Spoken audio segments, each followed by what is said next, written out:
If you brought a copy of the Ribhu Gita with you tonight, we're in chapter 1, and last time we ended with verse 36, which we'll pick up with again. Ribhu is giving his instruction to Nadaga, and he says, I am consciousness alone. I am possessed of divine knowledge. I am without any words to express myself. I am Brahman alone. The I, your real self, is consciousness, and consciousness alone. You are nothing objective, nothing conceived or perceived. Rather, your nature is pure consciousness, which is formless and undifferentiated.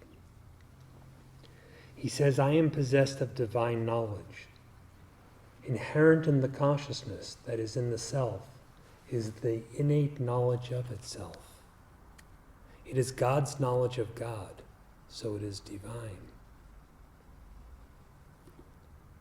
I am possessed of divine knowledge. What in you can possess such knowledge? Self-knowledge, knowledge of Brahman. Only the self or Brahman can do so. The senses cannot do so, the body cannot do so. The so-called mind cannot do so. Only that infinite, absolute consciousness, which is the self's very nature, can possess this divine knowledge of itself.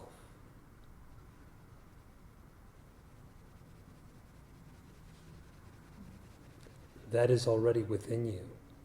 That is you. And that is the nature of all sages. He says, I am without any words to express myself.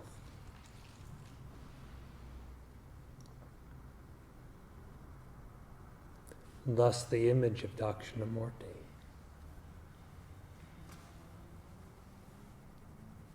What is inconceivable is obviously ineffable. What word is there for your actual being? The word being was just employed. But what can be the definition for that being?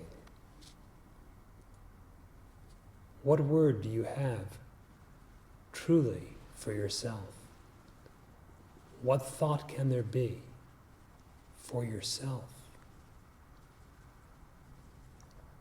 A thing can be conceived, a thing can be perceived, and a thing can be expressed. It may be a subtle thing, an abstract thing, rather than a gross thing.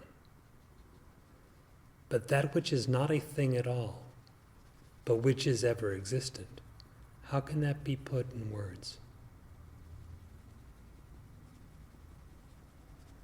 The entire spiritual instruction, therefore, is conveyed in silence.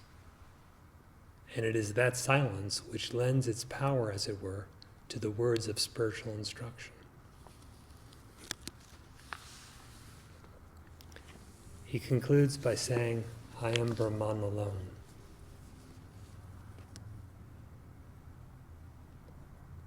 Not anything else is I. Inquire within yourself, who am I? And determine what Ribhu is proclaiming by your own interior experience. I am Brahman alone. It is a statement of identity. Determine it by inquiry, not so much by thinking the thought, I am Brahman alone, but find the meaning of that statement, I am Brahman alone, within yourself. That is the divine knowledge. So, what does he use possessed, though, the word? What do you mean? What was the question? Different than most expressions of it, I guess. You don't usually hear of yourself being possessed by, I don't remember the exact words, but He says, I am possessed of. and find out knowledge, yeah. So it usually is non-objective, but in this case it's... In this case, he has it. Yeah. But what he has is what he is.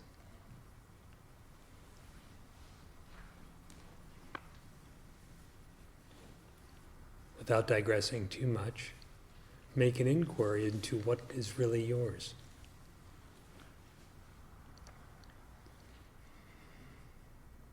Whatever is truly yours must be yours at all time.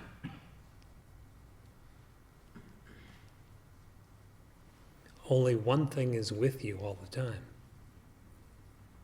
That's the consciousness, but the consciousness is the existence.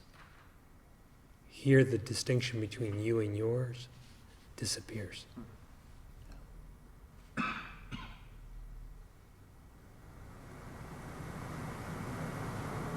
Or the possessor and the possessed. All those differences disappear. You have what you are.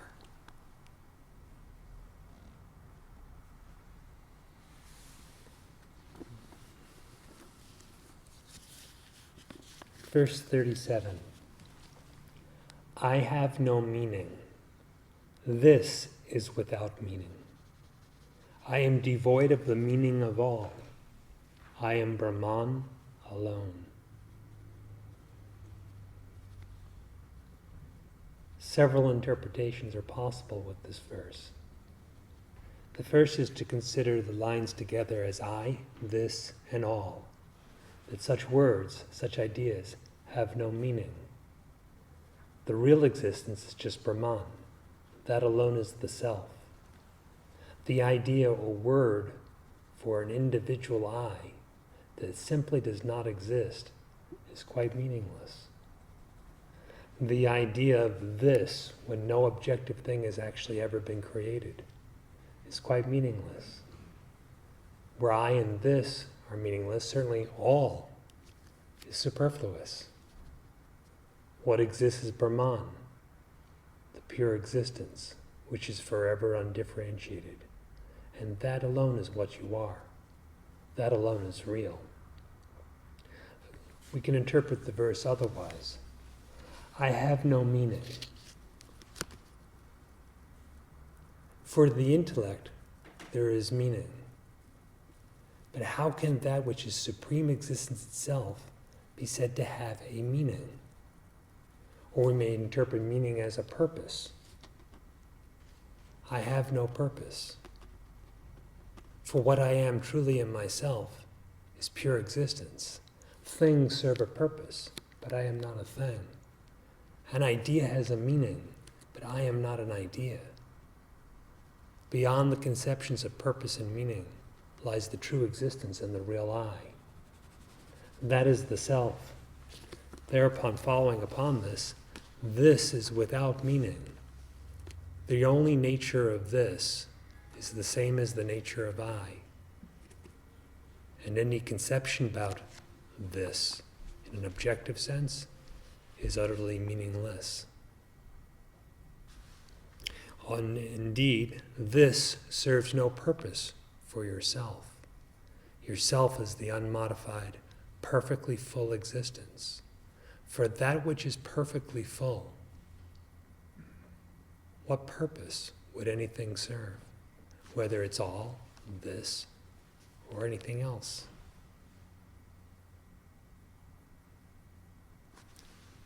I am Brahman alone concludes the verse.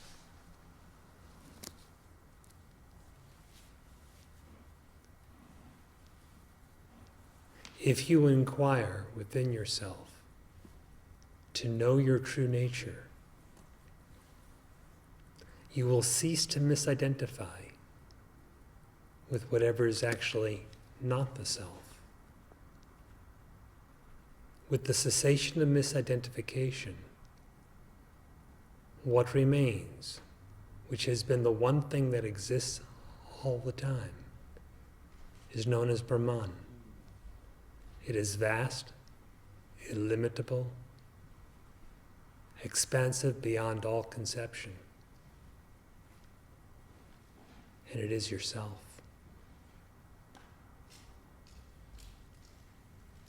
Do not take yourself to be anything else.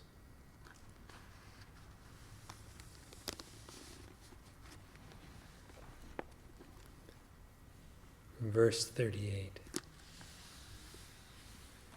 I am ever pure, enlightened, eternal, totally blemishless. I am of the nature of the ever-blissful. I am Brahman alone.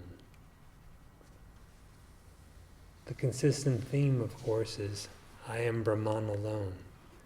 But in each verse, he elucidates the knowledge so that the experience of it, the realization of it, can be full. The repetition, which is apparent, is intentional. It is to aid us to keep the focus entirely in the discernment of what is real by the real. So he says, I am ever pure, enlightened, eternal, totally blemishless. We may take pure to mean unalloyed, unmixed with anything else. If we take it to be stainless, without fault, then it is synonymous with totally blemishless at the end of the line. But we may take it simply as, I am ever pure, ever unmixed. He said earlier, your nature is consciousness. That is identical with being. The consciousness is ever unmixed. It never becomes something other than itself, and nothing else ever becomes mixed up with it. To think otherwise is delusion, which is productive of illusion. When by inquiry, self-knowledge, delusion is put to an end, what we find is that which is ever pure, that which has not mixed. The consciousness never mixes with duality, with multiplicity, with anything whatsoever. It remains as it is. So that when you inquire, you do not purify yourself. Rather, you find that which is ever pure and come to identify with that alone, and not with anything that is mixed up. The double entendre is intended. I am ever pure, enlightened.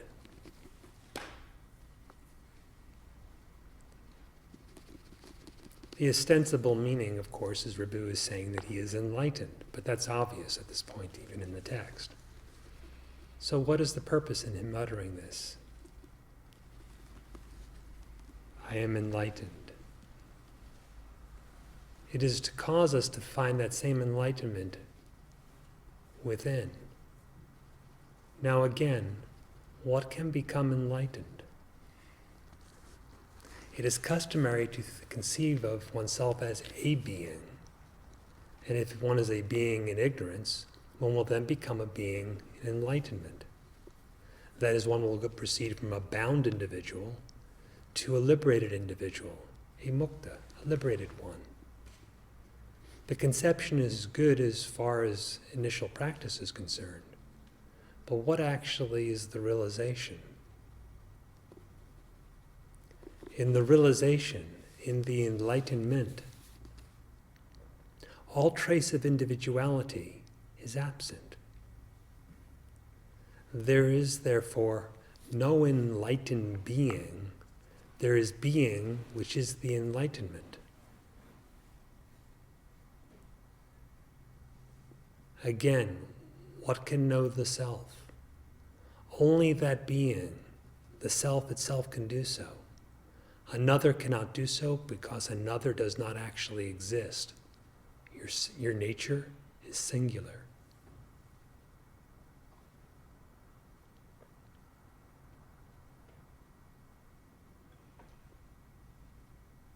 So who can truly say, I am enlightened? Only that which never knew any darkness. That is the very nature of the innate consciousness, which shines in apparent darkness and apparent light. I am pure, enlightened, eternal. If we took just this much, I am eternal, and with the aid of self-inquiry, distinguished what is eternal in your own experience, in your own existence, that itself would suffice. What form is eternal? What thought is eternal? What body is eternal? No body is eternal. No perception is eternal. No thought is eternal. Obviously, no individual, no jiva can be eternal. What actually is eternal?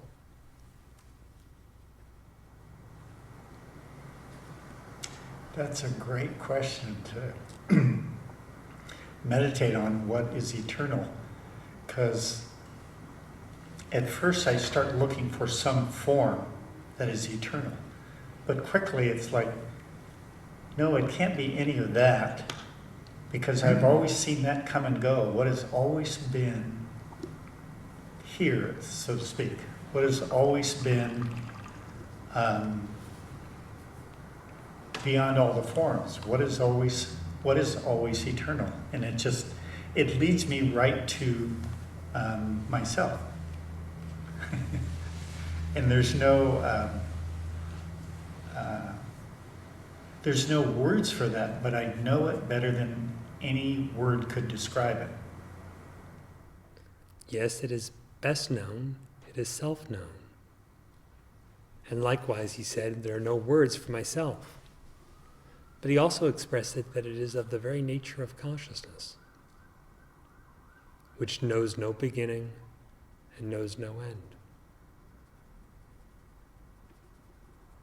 It is also utterly changeless, for if something changes, it is like perishing in a form. For something to be eternal, it must be utterly without any change, at any time, and without a moment's interruption.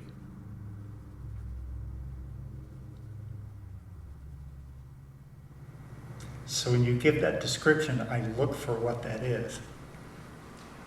The words that you described leave nothing, what you said leaves nothing but the formless. And the formless knows itself, as was emphasized earlier. The knowledge of what is eternal, the true knowledge, is as eternal as that which is known.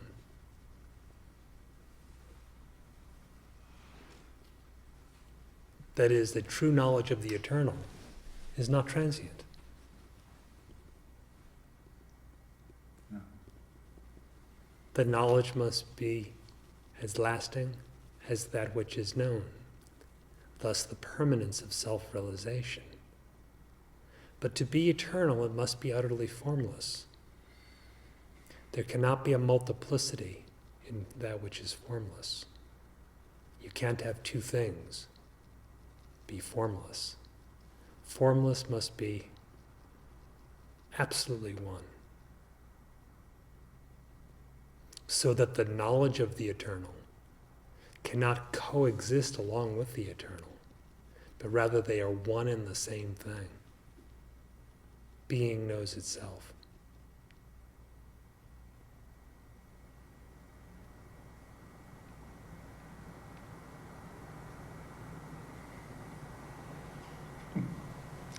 There's just no room for I left in what you say. It's just... That's why he says, I am Brahman alone. Not I am Brahman plus something else, but I am Brahman alone, absolute. He said in between, I am of the nature of the ever-blissful.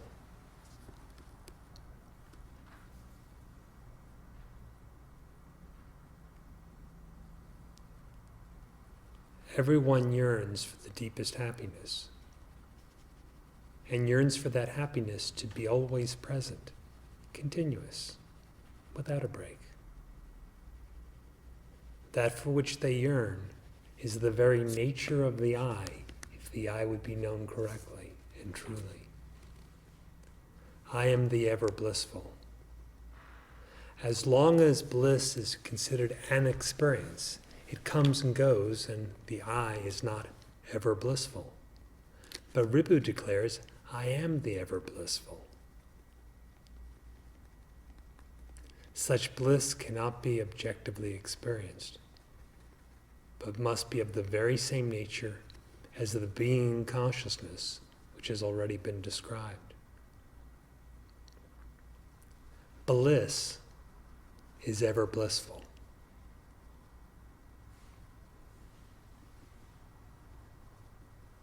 Cease to regard bliss as objective and consequently inert.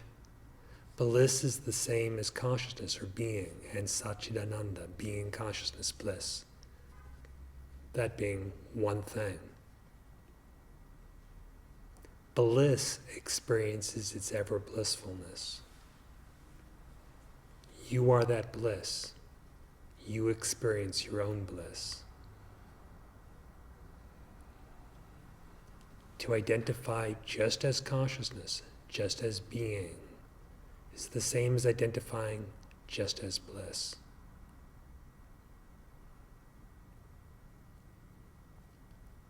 To identify and thus be ever blissful in this way, all that is required is the profound, thorough inquiry as to who am I.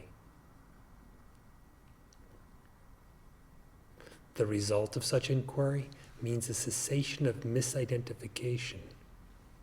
And since misidentification alone is the cause of all the illusory suffering, when by a deep inquiry you know yourself as you are, suffering is abolished. The very seed of suffering is found to be non-existent. It vanishes like last night's dream.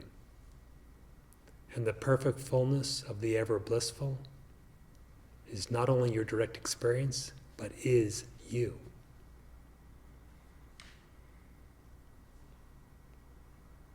So, happily go about this inquiry.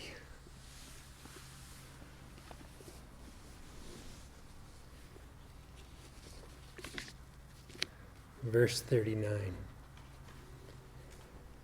I am of the nature of the eternal perfection. I am existence-consciousness-bliss. I am of the nature of non-duality alone. I am Brahman alone. The eternal perfection.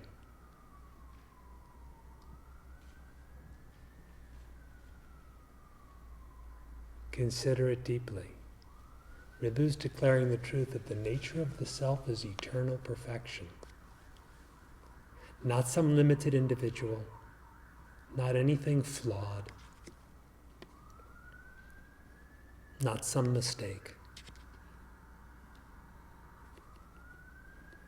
not something that has mistakes,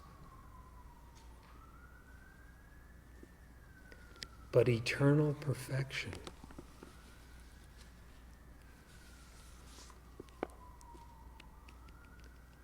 Within the context of the ego, that perfect fullness seems as if veiled. No sooner does the notion of being an ego arise, there is somewhere this feeling of something is wrong, something's not quite right. It is an intuition of your real nature, which is egoless, worldless, without bondage, without limitation at all.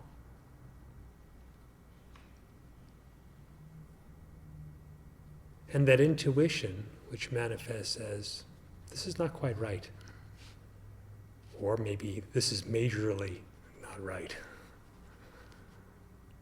that won't go away unless there is knowledge of the self. But upon knowledge of the self, it vanishes. as the mistake vanishes when you know the right thing.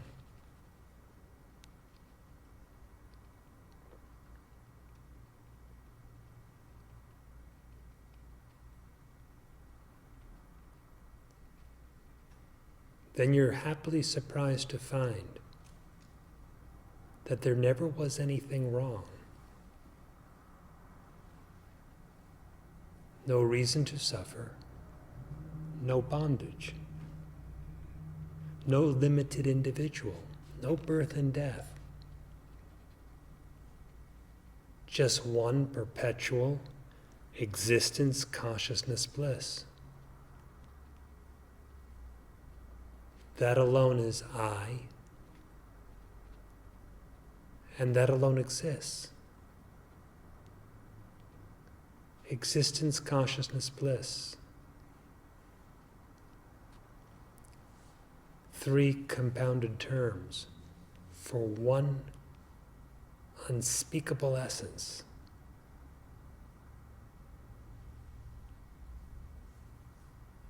That is the I.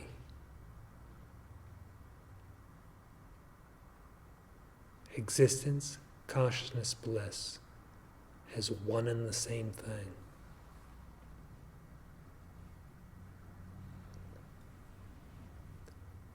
Any other view of yourself is just ridiculous.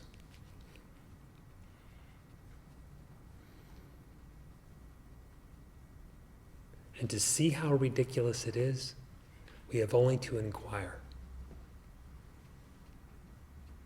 When we see the ridiculous as the ridiculous, the absurd as the absurd, we are no longer caught up in it.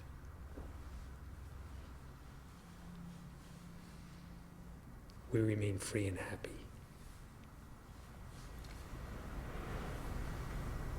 Your description of it is that it feels like something's a little bit wrong. Is exactly the feeling of the beginning of misidentification. And the mistake that I make is instead of inquiring when I feel a little bit off, I will track on some tendency within the mind to try to fix that uncomfortable feeling. And it never fixes it. Because it's based on the same presupposition that is the cause of the difficulty. But that is a good way of explaining the movements of the tendencies of the mind.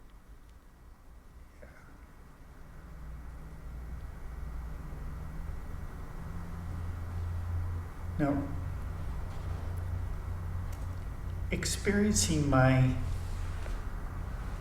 existence and knowing that that is my existence, that part I get pretty clearly, but I seem to stumble on bliss also being part of that.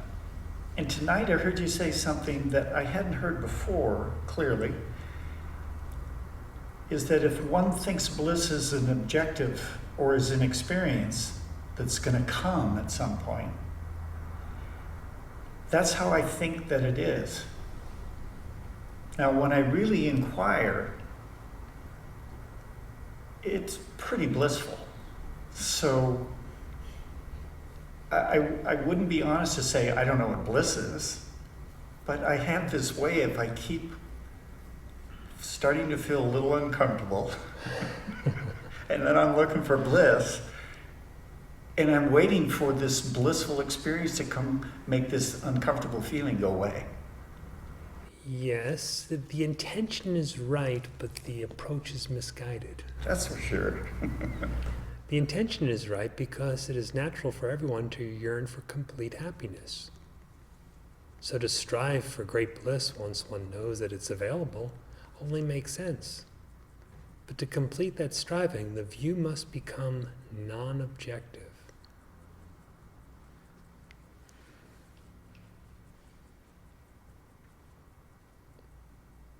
This is generally true of all aspects of spiritual advancement.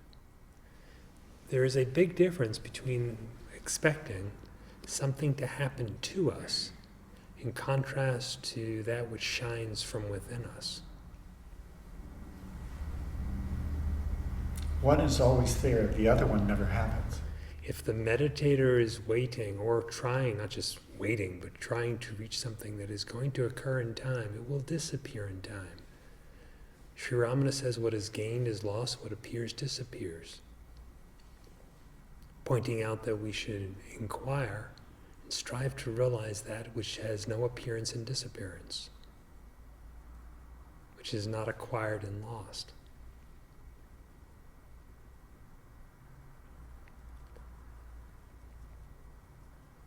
The funny thing is that one could wait for bliss to come over one, while all the while his very nature is bliss. If he thinks bliss is not here, that's like water saying it's thirsty. How could water be thirsty? Exactly. It's a silly question. Like you said, it's pretty ridiculous. So if we learn to give up, utterly relinquish the objective outlook, and actually inquire non-objectively, self-inquiry, bliss shines within, being shines within, consciousness shines within. They don't happen to us. Self-realization does not happen to anyone.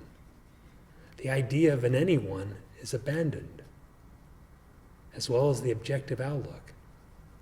And what remains is the forever present, undifferentiated reality, the pure self, Satchidananda, being consciousness bliss.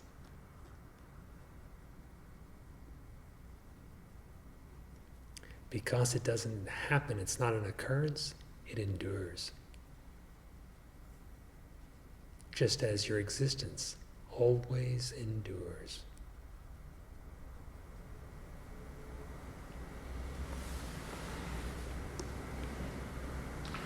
Oh, I didn't have a question. Oh, but he did. Oh, I've noticed that when we study about the sages and saints, there is a unique pattern where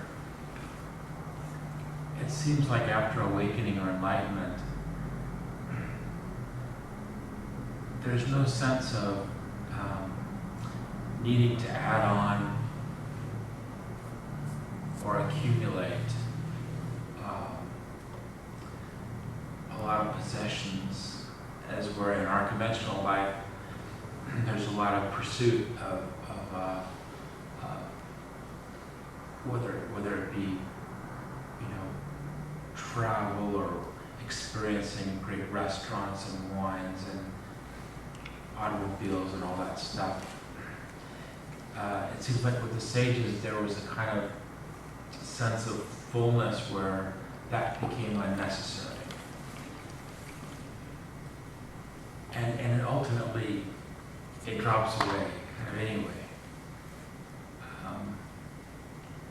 And I guess I've always kind of been curious about whether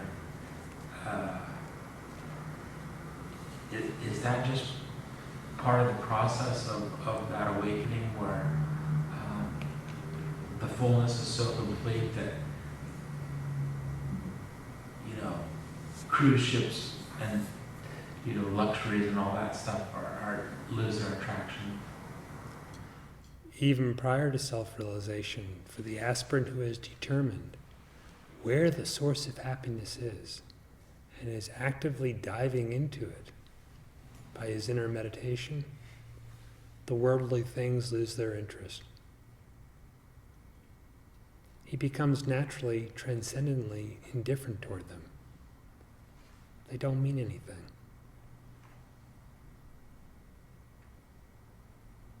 To be abiding at the very source of happiness, that is what is so important. And a fancy car, or in bygone days, a fancy chariot, really doesn't add up to much.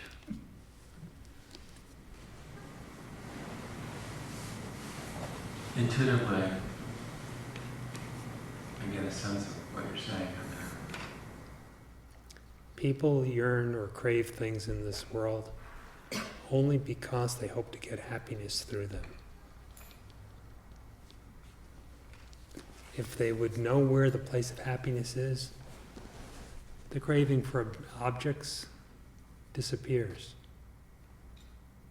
Depending on circumstances, temperament, and other factors, a person may have more objects or less objects.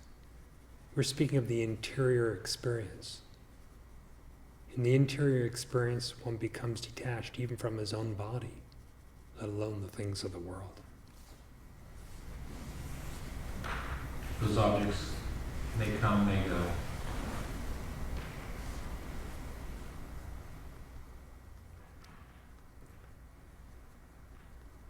When you're in the midst of infinite bliss, enduring for all eternity, what could be the significance of the various things you were speaking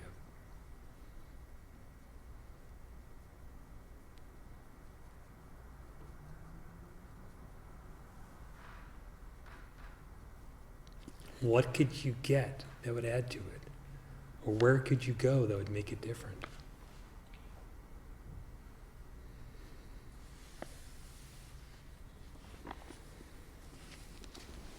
I am Existence-Consciousness-Bliss. I am of the nature of non-duality alone. I am Brahman alone.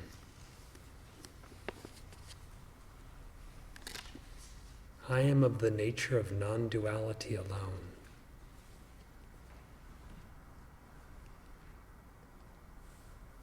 Alone means no alternative, just that. I am Brahman alone, no alternative, just that. Non-duality also is indicative of no alternative.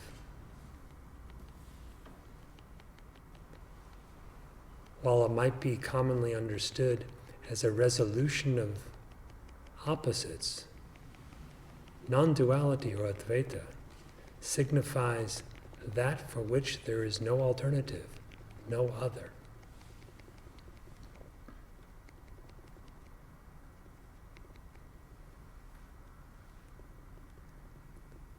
For the self, there is no alternative. There is nothing else existing but that.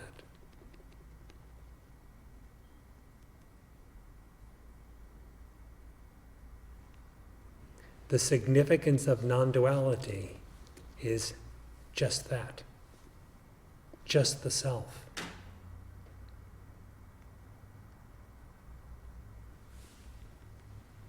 Another does not exist, even to the extent that one could call it non-existent.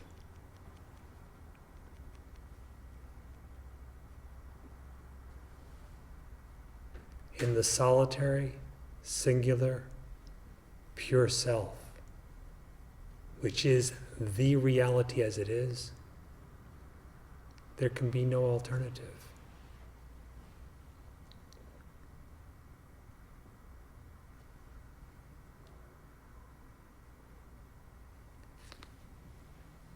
Even the slightest notion of differentiation, of grades of difference, of something else at some other time, besides that alone. Any notion of such differentiation is based on the notion I, as the Maharshi often pointed out. The I, therefore, is the first differentiation. So the root of all duality is the ego I. Now Brahman alone is, in truth, it has no alternative. It means that no ego I could ever actually exist at any time. If we comprehend like this, we see that duality is never true at any time. And dualism, that is the belief in duality, ceases.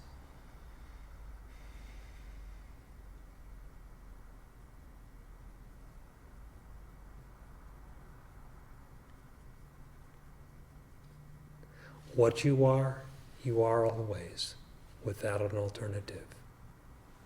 Find out what you are. If you do, in unison with Ribhu, you'll say, I am Brahman alone.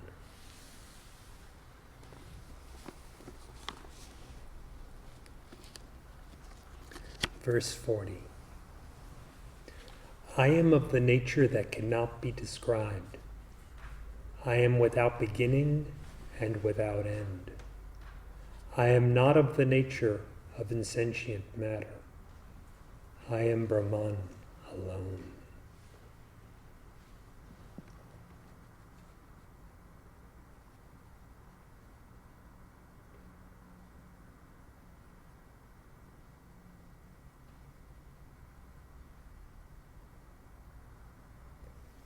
That you cannot be described in words should be obvious. Though for something that cannot be accomplished, Ribhu is doing a splendid job of it. But you cannot be described in thought. Come to the realization that not one of your thoughts, not one of them, is a description of who you are.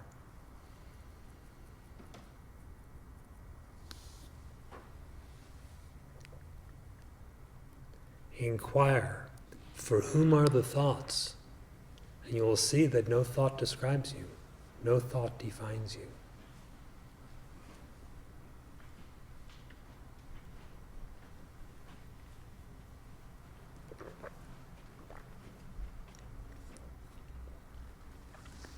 Without beginning and without end.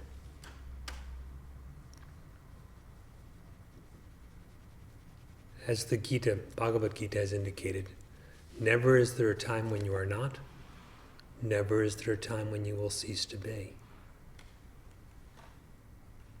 You are without beginning and end. Your existence did not commence with the birth of the body, and your existence will not end with the perishing of the body.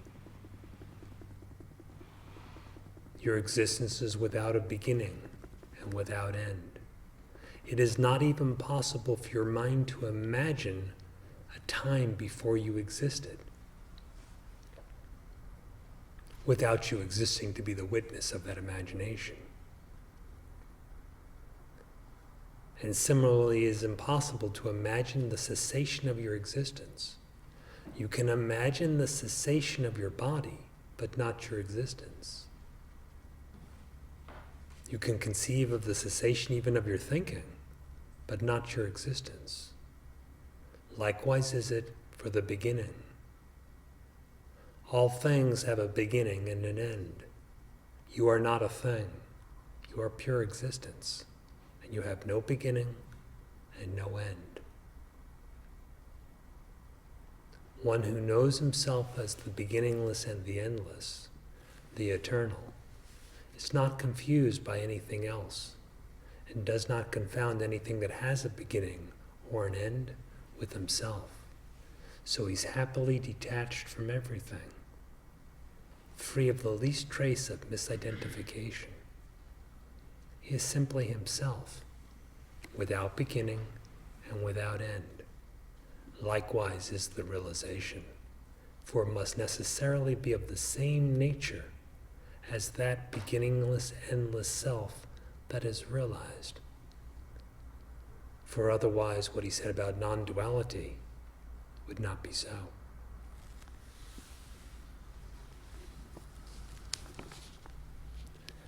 I am not of the nature of insentient matter. Having declared such absolute, singular truth, he also shows a means of discriminating. I am not of the nature of insentient matter.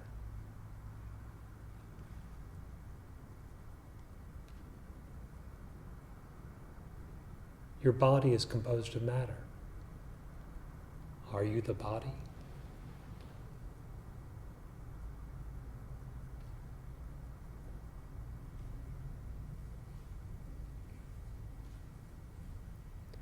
If you are not the body, if you are not the matter composing the body, can any of the attributes of the body be you or yours? attributes such as beginning and end, birth and death, attributes such as active and inactive, doing and not doing,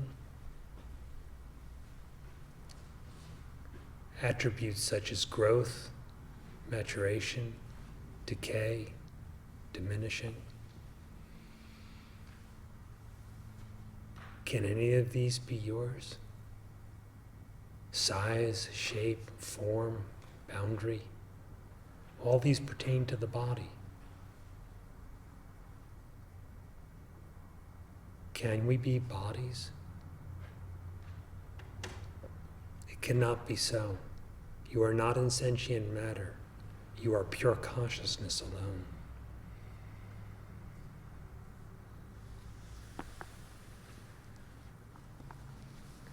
That consciousness is Brahman, the vast absolute. I am Brahman alone. I am not a thing. I am not matter. I am Brahman alone. Inquire and realize the truth of this within. I am, verse 41, I am without any sankalpa of my own. I am devoid of all nescience. I am all. I am that itself. I am Brahman alone. The first phrase is, without any sankalpa of my own. Sankalpa can be interpreted two ways in the verse. Sankalpa can mean will, volition. It can also mean a fixed idea, a fixed concept. He says he's without sankalpa. Where ego, that is I-ness, has vanished, what volition could be attributed? Where I-ness disappears, the Supreme alone is all, does all, decides all, empowers all. There is no scope for the ego, no scope for volition. Again, sankalpa can mean a fixed idea. I have no fixed idea of my own. This is the state at which to arrive through a profound inquiry to know yourself. Every idea about I and every idea about this, the two poles of dual experience, subject and object, is merely sankalpa, a fixed idea. It seems solid by deriving the sense of reality falsely from the true self. We can say it shines by reflected light, as a false appearance, as a distortion. To abide in that state which has not a trace of sankalpa is natural. It is what is right. Our ideas about things are not the truth. Pure consciousness plus the notion, unexamined, the deluded notion of objectivity, comes out as the form of thought, and it shines in one's experience as, I know this. It is similar to the misidentification of, I am this. It's just misidentification. I know this is misplacing the reality of one's own nature upon something merely imagined, such as sankalpa. To be without that tendency is to be free of sankalpa. When you cease to believe in whatever ideas are conjured up in the mind thereby, you know reality as it is. You know the truth. And that truth is Brahman, Brahman alone. I am devoid of all nescience. Ribhu, being a realized sage, is of course devoid of even the least trace of ignorance. There's neither I nor this, no sankalpa, no misidentification, no false attachment, and so forth. That which is the I in Ribhu is also the I in you.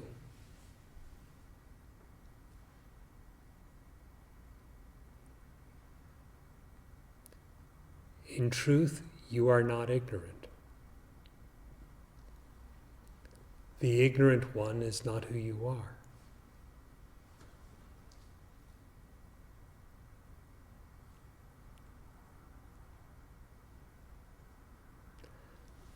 When you inquire, for whom is ignorance? The ignorance vanishes into the one who supposedly has it. And that one, upon inquiry as to who he is, also vanishes because he's not real. What remains is the perpetual real I of the very nature of knowledge itself. And for that I, there is no nescience ever.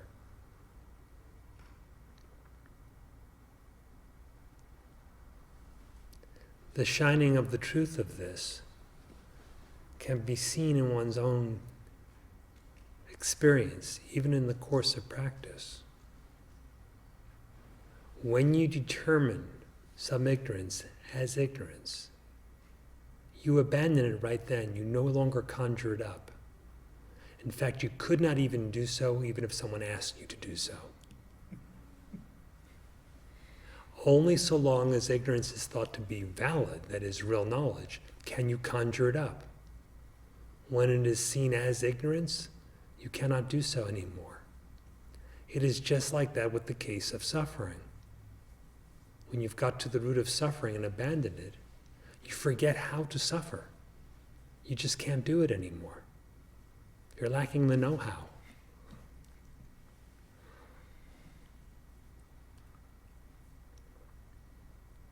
So it is with nescience.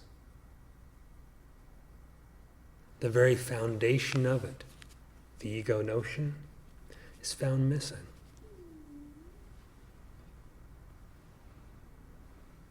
The I that is real, the one without alternative, never has ignorance. The knowledge of those who know is eternal. I am all, I am that itself, I am Brahman alone. The three statements mean the same thing. If there is all, you are that all. If there is that, you are only that. Describe it in any way you please. There is just Brahman. That alone is the self, and that alone is real.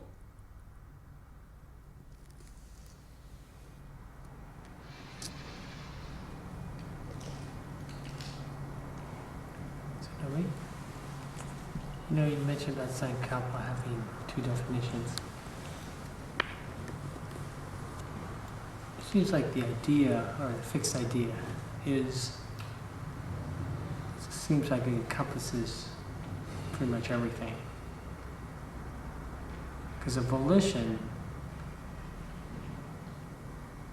well, maybe that does too, right?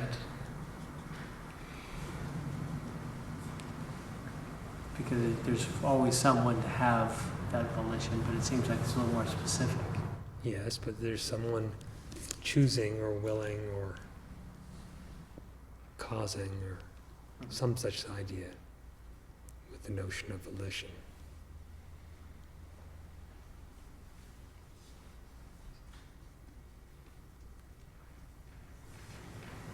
So yeah, it'd be inclusive of pretty much any ignorant stuff.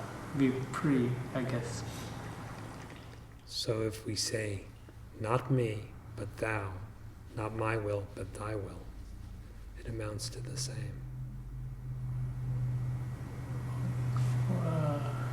I don't understand. For a devotee, a bhakta, who says, not my will, but thy will, so that he effaces all sankalpa in that sense, he reaches the same truth as saying, not me, but only that, or only thou.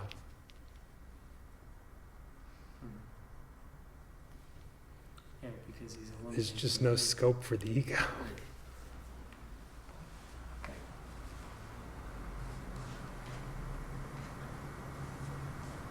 That's interesting.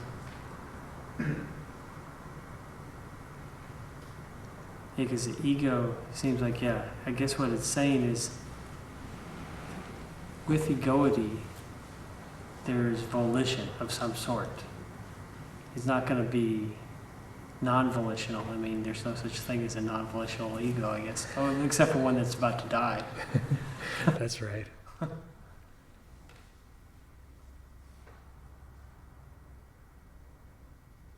The same volition is manifested in the drive to secure happiness and to know what is. Now, when someone turns within, by knowledge, by devotion, the happiness, the reality, the sense of identity are all consumed inside. They all return to their original place. That leaves no room for the ego or its volition. The drive at the center of that volition has been turned back to its origin. The identity that's at the center of that ego has returned to its origin.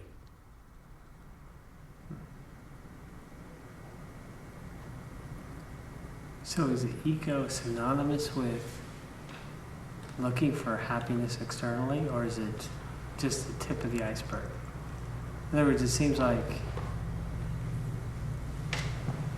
with it there's objectification. So is it all kind of like, because there's suffering, there's a search now for happiness? Yes, because there's no such thing as a happy ego. Yeah. The ego is itself suffering. The search for happiness is the call of your own nature that does not accept suffering as, it's not a satisfactory state.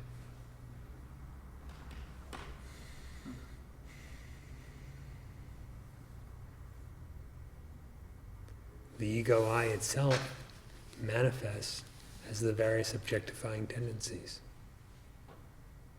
They're just different names or different thoughts for the same I.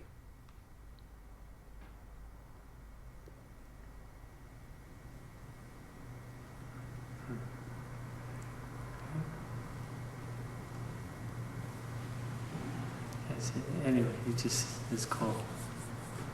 I feel like that's, I mean, it's clear to me, because with the ego,